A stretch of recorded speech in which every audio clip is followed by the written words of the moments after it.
رضا الرب في رضا الوالد وسخط الرب في سخط الوالد.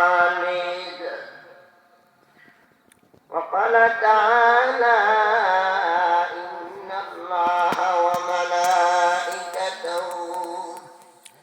يصلون على النبي يا أيها الذين آمنوا صلوا عليه وسلموا تسليما. দুরূদ শরীফ পড়ে যে দুরূদটা আমরা নামাজে পড়ব, আল্লাহুম্মা সাল্লি আলা মুহাম্মাদ ওয়া আলা আলি মুহাম্মাদ কামা সাল্লাইতা আলা ইব্রাহিম ওয়া আলা আলি ইব্রাহিম ইন্নাকা হামিদুম মাজিদ. اللهم بارك على محمد وعلى آل محمد كما باركت على إبراهيم وعلى آل إبراهيم إنك حميد مجيد. সকলে জিকির করে লা ইলাহা ইল্লাল্লাহ লা ইলাহা ইল্লাল্লাহ জরে লা ইলাহা ইল্লাল্লাহ জরে লা ইলাহা ইল্লাল্লাহ. মাইকে সাউন্ড ক্লিয়ার করো. লা ইলাহা ইল্লাল্লাহ জরে লা ইলাহা ইল্লাল্লাহ. तेरे सिवा माबूद हकीकी कोई नहीं है, कोई नहीं. तेरे सिवा मौजूद हकीकी कोई नहीं है, कोई नहीं. यादों में तेरी सबको बुला दो, कोई न मुझको याद रहे. मरहबा. यादों में तेरी सबको बुला दो, कोई न मुझको याद रहे. सब खुशियों को आग लगा दो, खाना ये दिल आबाद रही. अब तुराई बस तादों में आखिर बिरद ज़बा ऐ मेरी इलाहा ला इलाहा इल्लल्लाह ला इलाहा इल्लल्लाह जरे ला.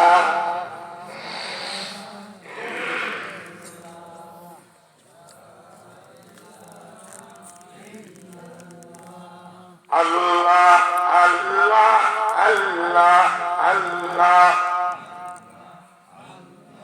Allah Allah Allah Allah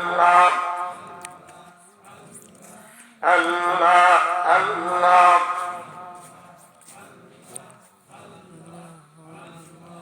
Allah Allah Allah Allah.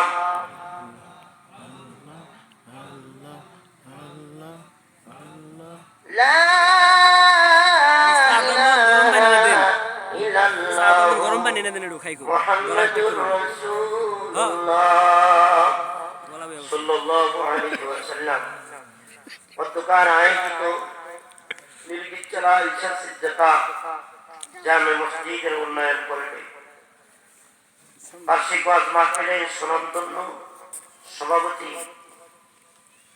দিগার মুআজ্জাজ উলামায়ে কেরাম, আমার সামনে উপবিষ্ট আছেন বিদ্যুৎ মুরব্বিরা, পর্দার আড়ালের মা বোনেরা, যুবক ভাইরা, রব্বুল আলামিনের দরবারে আমার রাত কোটি শুকুর মহান রব্বুল আলামিন আমাদেরকে দয়া করে মায়া করে মহব্বতে ভালোবেসে রহমতে বরকতে সামিয়ানার নিচে মাগফিরাতের মজলিসে বসে আল্লাহকে পাওয়ার জন্য আল্লাহ রাসূলকে সন্তুষ্টির জন্য আমাদেরকে আসবার বুঝবার কিছু কথা বলার শোনার তৌফিক দান করেছেন। শুকরিয়া আদায় করি, কালেমাতু শুকর করি, সকলেই বলি আলহামদুলিল্লাহ। আলহামদুলিল্লাহ। আওয়াজটা বলি আলহামদুলিল্লাহ। আলহামদুলিল্লাহ। বিশ্ব মানবতার দূত মুক্তির সনদ মুক্তির দিশারি উম্মতের কান্নারি সরওয়ারে দুজাহান সাইয়্যিদুল মুরসালিন রাহমাতুল্লিল আলামিনের উপর লাখো কোটি দরুদ ও সালাম পেশ করি, আওয়াজ দিয়ে দরুদ শরীফ করি, সকলেই বলি সাল্লাল্লাহু আলাইহি ওয়াসাল্লাম। আবারও বলি সাল্লাল্লাহু আলাইহি ওয়াসাল্লাম। মুহতারাম হাজিরিন, আল্লাহর অনেক বড় দয়া, তিনি আমাদেরকে হায়াতের কিছু সময় কনকনে শীতের মাঝে আল্লাহর জন্য, আল্লাহর দিনের জন্য, নবীর জন্য কাটানোর তৌফিক দান করেছেন। আলহামদুলিল্লাহ বলেন। আপনারা খুশি না বেজার? জোরে বল আলহামদুলিল্লাহ। আল্লাহ পাক আমাদেরকে আখেরি মোনাজাত পর্যন্ত থাকার তৌফিক দান করেন। আওয়াজ দিয়ে বলেন আমিন। আমিন। মুহতারাম হাজিরিন, আমার পরে প্রধান বক্তা আছেন উনি শফিকুর গাজীপুর থেকে এসেছেন, অনেক ভালো আলোচনা করে। তবে বক্তা যেই হোক আলোচনা করবে তার থেকে কোরআন হাদিস থেকে, ঠিক ঠিক বলে। আল্লাহর কাছে অনেক বড় দয়া, আল্লাহ পাক আমাদেরকে ইবাদতের মজলিসে বসাইছেন। আলহামদুলিল্লাহ বলে আলহামদুলিল্লাহ। তার কারণ আল্লাহ আমাদের হায়াতকে স্থায়ী বানান না। জগতে একজনেই স্থায়ী, যিনি ছিলেন, এখনো আছেন, সামনে থাকবেন, তিনি বলেন কে? মুসলমানের আওয়াজটা বলেন তিনি কে? আল্লাহ। আমরা ছিলাম না, এখন আছে, সামনে থাকবো। বলুন তো থাকবেন কি? কে থাকবে? আওয়াজটা বলেন সুবহানাল্লাহ, আলহামদুলিল্লাহ, আল্লাহু আকবার। আল্লাহু আকবার জোরে বলা সুন্নাত, সকলেই বলেন আল্লাহু আকবার। আল্লাহ পাক আমাদেরকে আখেরি মজলিস পর্যন্ত থাকার তৌফিক দান করেন। আমিন। এক কথায় আসেন, আমরা ছিলাম না, এখন আছি, সামনে থাকবো না। ঠিক ঠিক বলেন। কিন্তু আসলাম কি জন্য, চলে যাব কি নিয়ে, এটা হলো আমাদের জানার বিষয়। ঠিক ঠিক বলেন। আসলাম কি জন্য, কোথায় ছিলাম, কোথায় আসলাম, কোথায় যাব, এই তিনটা প্রশ্ন যদি কেউ কারো অন্তরে রাখে, আল্লাহ পাক তাকে হেদায়েতের দৌলত, ওলায়াতের মাকাম দিয়ে দুনিয়ার থেকে বিদায় দান করবেন। সুবহানাল্লাহ বলেন। কোথায় ছিলাম? রূহের জগতে ছিলাম, মাতৃগর্ভে আসলাম, মাতৃকোল থেকে দুনিয়াতে আসলাম। ঠিক ঠিক বলে।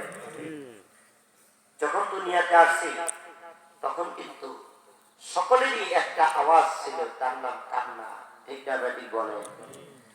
আমি আপনি আলেম বলেন, জালেম বলেন, যেই বলেন, শিশু বলেন, আবাল বলেন, কলিতা বলেন, সব জন্মের পরে কেঁদেছে। আমিও কেঁদেছি, আপনিও কেঁদেছি। আর কান্নার আওয়াজটা এত গুরুত্বপূর্ণ, যদি কোনো বাচ্চা কাঁদে তাহলে বুঝতে হবে বাচ্চাটা সুস্থ আছে। ঠিক না বেটি বলে? কান্না নাই তার মানে বাচ্চাটা সুস্থ না, অসুস্থ, তাকে চিকিৎসা করাইতে হবে। এমনকি যদি না কান্দে তাহলে আমাদের দাত্রী মাগুর বলে এই বাচ্চাটা মরা। ইসলামে একে নাম রাখারও বিধান নাই, ইসলামে একে মুসলমানের কবরস্থানে কবর দেওয়ারও বিধান নাই, তাকে পুঁতে রাখো। ঠিক ঠিক বলে। এক কথায় আমাদের হায়াত শুরু হয়েছে কান্নার দ্বারা। আমাদের হায়াত শেষ হবে, শুরু হয়েছে কান্নার দ্বারা, আমাদের শেষ কান্নার দ্বারা হবে না, আমাদের শেষ হতে হবে হাসার দ্বারা। সুবহানাল্লাহ বলে। তার কারণ অনেক আল্লাহর পেয়ারা গোলাম ছিলেন, যারা এসেছিলেন কান্না করে, চলে গেছেন, হাসি মুখে বিদায় নিয়েছেন। সুবহানাল্লাহ। সুবহানাল্লাহ। এই জিকির করা। তার কারণ আনতাল্লাযী ওয়ালাদাতকা উম্মুকা বাকিয়া, আনতাল্লাযী ওয়ালাদাতকা উম্মুকা বাকিয়া ওয়ান নাসু হাওলাকা ইয়াদহাকুনা মাসরুরা ফাজহাদ লিনাফসিকা ইয তাকুনু বাকিয়া ফি ইয়াউমি মাউতিকা যাহিকান মাসরুরা ফি ইয়াউমি মাউতিকা যাহিকান ওয়া মাসরুরা। যেদিন তুমি এসেছিলে ভাবে কেঁদেছিলে, তুমি একা এসেছিলে সবে, কেমন জীবন করহে গঠন, মরণে হাসিবে তুমি কাঁদিবে ভুবন। আল্লাহু আকবার বলেন। আল্লাহু আকবার। আল্লাহ আমাদেরকে এমন জীবন যাপন করার তৌফিক দান করে। আওয়াজ দিয়ে বলেন আমিন। ও বাবা, দুনিয়াতে মাতৃগর্ভের থেকে এসেছি, সকলেই কিন্তু কান্না করে এসেছি। আমাদের হায়াত কান্নার দ্বারা শুরু হয়েছে। বাচ্চা যখন মাতৃগর্ভের থেকে কান্না করে করে মাতৃগর্ভের থেকে যখন দুনিয়াতে এসেছে, প্রত্যেকটা সন্তান কান্না করেছে। আমি কান্না করেছি, আপনি কান্না করেছেন। আল্লাহ পাক আমাদের হায়াতটা শুরু করলেন কান্নার দ্বারা। তার মানে আমাদের হায়াতের মহাসংকট শুরু হইল কান্নার দ্বারা। একদিন শেষ হয়ে যাবে। এ জগতে নবীরা ছিলেন, সকলে চলে গিয়েছেন। এমনকি এই জগতে আমার আপনার পয়গম্বর, যাকে উপলক্ষ করে আল্লাহ আসমান বানাইছেন, জমিন বানাইছেন, সেই পয়গম্বরও দুনিয়া থেকে চলে গেছেন। ঠিক না ঠিক? বাবা, দুনিয়াটা যদি স্থায়ী থাকার হায়াত হইত, আল্লাহ পাক যাকে উপলক্ষ করে আসমান বানাইলেন, জমিন বানাইলেন, এই মানুষটা মহামানব মুহাম্মদুর রাসূলুল্লাহ আওয়াজে বলেন সাল্লাল্লাহু আলাইহি ওয়াসাল্লাম, উনি দুনিয়া থেকে চলে গেছেন। তার মানে যাকে উপলক্ষ করে আল্লাহ আসমান বানাইছেন, জমিন বানাইছেন, কুল কায়নাত বানাইছেন, তিনি কেউ চলে গেছেন। এই জগতে কেউ আমি আপনি স্থায়ী ভাবে থাকবো না, থাকার মতো জায়গাও না। নিয়ে যাবো কি বাবা, নিয়ে যাবো কি? ঈমান ও আমল। যাদের জিন্দেগির ভিতরে ঈমান ও আমলের মেহনত হবে, রব্বুল আলামিন সূরা কাফের আয়াতের ভিতরে তেলাওয়াত করেন, ওই বান্দা মরণ নামক স্মৃতি, আল মাউতু জিসরুন ইউসিলুল হাবিব ইলা হাবিবিহি, মরণ নামক স্মৃতি আল্লাহ তাআলা যেহেতু বান্দার হলো আপন, বলেন আমাদের আপন কি? জোরে বলেন আমাদের আপন কি? মুসলমানের আওয়াজটা বলেন আমাদের আপন কি? আমাদের আপন হলেন স্বয়ং আল্লাহ। সেই মালিকের কাছে আমাদের যেতে হবে। ও বাবা, দুনিয়াতে এসেছি, যেদিন দুনিয়ার থেকে চলে যাব, যার জন্য বাড়ি করলাম, গাড়ি করলাম, মাথার দাম পায়ে ফেলাইলাম, যে বিবির জন্য আরামাইশের জন্য ঘর করলাম, 20 বছর 22 বছর 30 বছর পর্যন্ত বিদেশ থাকলাম, মাথার গাম পায়ে ফেলে যাকে সন্তুষ্টি করার জন্য সব করলাম, কেউ বিবি পাখি যখন চলে যাবে বাবা, ওই বিবি আমাকে ওই সাদের বাড়িতে থাকতে দিবে না, ঠিক ঠিক বলে। ওই বিবেও আমাকে ওই ঘরে থাকতে দিবে না, ওই বিবেও আমাকে ঘরের ভিতরে থাকতে দিবে না। কারণ এমনকি খেয়াল করেন, 2 বছর আগে প্রথম আলো পত্রিকার ভিতরে দেখলাম এক আল্লাহর বান্দা মারা গিয়েছে, এক আল্লাহর বান্দা মারা গিয়েছে। মারা যাওয়ার পরে ওনাকে বলতেছে, আচ্ছা আপনার স্বামী মারা গেল, আপনার স্বামী আপনার জন্য 20 বছর আপনার এই ঘর সুন্দর হয়, 20 বছর বিদেশ থাকলো, আপনার সন্তান সুন্দর হয়, 20 বছর বিদেশ থাকলো, গাড়ি করলো বাড়ি করলো, এই যে সরকার করে বৃষ্টি থাকতেছে চলতেছে, আপনি যদি আপনার স্বামীকে বারান্দায় যদি জায়গা দিতেন তাহলে আপনার স্বামীর লাশটা ভিজত না। বাবা আমার কথা বুঝতেছেন তো? ইনশাআল্লাহ আপনার স্বামী লাশটা বাহিরে ভিজত না। স্ত্রী তখন ডাকতে বলে, হায় হায়, আমার সাদা কাপড় দেখে ভয় করে, না জানি আমার স্বামী মারা গেছে 2 দিন পরে কোন অবস্থায় আসে, সব করো কিন্তু আমার স্বামীর লাশটা বারান্দায় রেখো। নাউজুবিল্লাহ বলেন, নাউজুবিল্লাহ। এই কথাটা যে বললাম এটা সত্য না মিথ্যা? সত্য। আমার আপনার প্রাণ পাখি একটু চলে যাক, বুঝবেন অবস্থা। ও বাবা তাকে দেখেন, প্রাণ পাখিরা যখন উড়ে যায় প্রত্যেকটা মানুষের তখন বুঝে কে আপন, এমনকি সন্তান পর্যন্ত আপন না। কিতাব বর্ণনা করি, আল্লাহর নবী ডাকতে বলেন, মাইয়িতকে যখন কবরে রাখা হয়, প্রত্যেকটা মাইয়িতকে তার সন্তান কবরে রাখে। কবরে রাখার পর সন্তান দুই পায়ে হাত দিয়া, বাবা গো আমাকে আপনাকে ওই 3 মুষ্টি মাটি দিয়া চিরতরের মতো বিদায় করে আসবে, ঠিক ঠিক বাবা। এই কারণে আল্লাহ নবী বলেন, ইদা বুদিয়াল মাইয়িতু ফি কবরি জাআল কুরআন ইনদা রাসিহি।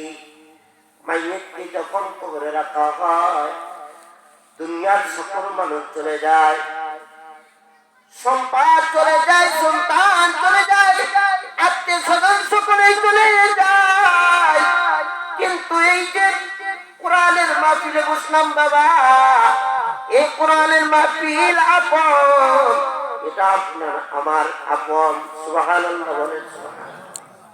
এটা আমার আপনার আপন। এরপর না যতগুলো মিনিট আপনি ব্যয় করতেছেন, আল্লাহ নবী বলেন প্রত্যেকটা মিনিটের বিনিময়ে আল্লাহ তাআলা 7 বছর নফল নামাজের সওয়াব আল্লাহ পাক ওই কোরআনের মাহফিলের বান্দাকে দান করবেন। আওয়াজ দিয়ে বলেন সুবহানাল্লাহ। এগুলো সব পাশে আছে। আমি যদি ভুল বলি এরপরে কান্না দিলাম, তার কারণে আমার মুরব্বি আলহামদুলিল্লাহ বলেন, আলহামদুলিল্লাহ। মাহফিলের সুফরতিহীন খায়রুম মিন ইবাদাতি সিদ্দিনা সানা। কোরআনের মাহফিলে যখনই বান্দা বসে যায়, প্রতিটা মিনিটকে কদরদারি করার কারণে 7 বছর নফল নামাজের সব আল্লাহ পাক দান করে দেন। সুবহানাল্লাহ। তখন অনেক বান্দা সন্তান চলে আসবে, সম্পদ চলে আসে। আল্লাহ নবী বলেন, এই যে কোরআন, কোরআন নামক দৌলত, এটা আমার আপন, এটা আমার করনা, এটা আমার আপন। নবীকে বলেন, ইদা বুদিআল মাইয়িতু ফি কবরি জাআল কুরআন ইনদা রাসিহি। মাইয়িতকে কবরে রাখলে ওই মুহূর্তে কোরআন আপনার জন্য আয়াতুল কুরসি, আপনার জন্য পাখি স্বরূপ মাথার পাশে দাঁড়ায় যায়। সুবহানাল্লাহ। কোরআন ডাকে ডেকে বলে, মাওলা তুমি সকলেই একে পার করে চলে গিয়েছে। সন্তান গায়ে পায়ে শক্তি দিয়ে চলে গেছে, সম্পদ চলে গেছে, সকলেই ভুলে গেছে।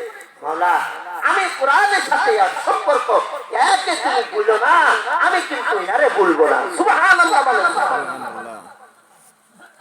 ও বাবা, এই যে কোরআন, এর সাথে যার সম্পর্ক, আল্লাহর ইবাদত বন্দেগীর সাথে যার সম্পর্ক, আল্লাহর নবী বলেন, এই যে নির্গিত তারা জামে মসজিদের ভিতরে যে আপনারা নামাজ পড়েন, নামাজটা আপনার ডান সাইডে দাঁড়া যাবে। দান সদকা করেন, দান সদকা বাম সাইডে দাঁড়া যাবে। এমনকি হজের আমল যারা করেছেন, যাকাতের আমল, হজের আমল, ওটা পা সাইডে দাঁড়া যায়। আল্লাহর কোরআন প্রত্যেকটা বান্দার মাথা বরাবর দাঁড়া যায়। আওয়াজ দেবেন সুবহানাল্লাহ। মাথা বরাবর দাঁড়া যায়। যেখানে বলে মাওলা ফাসফা, আমি তার জন্য সুপারিশ করতেছি, আপনি তাকে মাফ করে দেন। মাফ যদি না করেন, আমি আয়াতুল কুরসিকে কোরআন থেকে বের করে দেন। আওয়াজ দেবেন সুবহানাল্লাহ।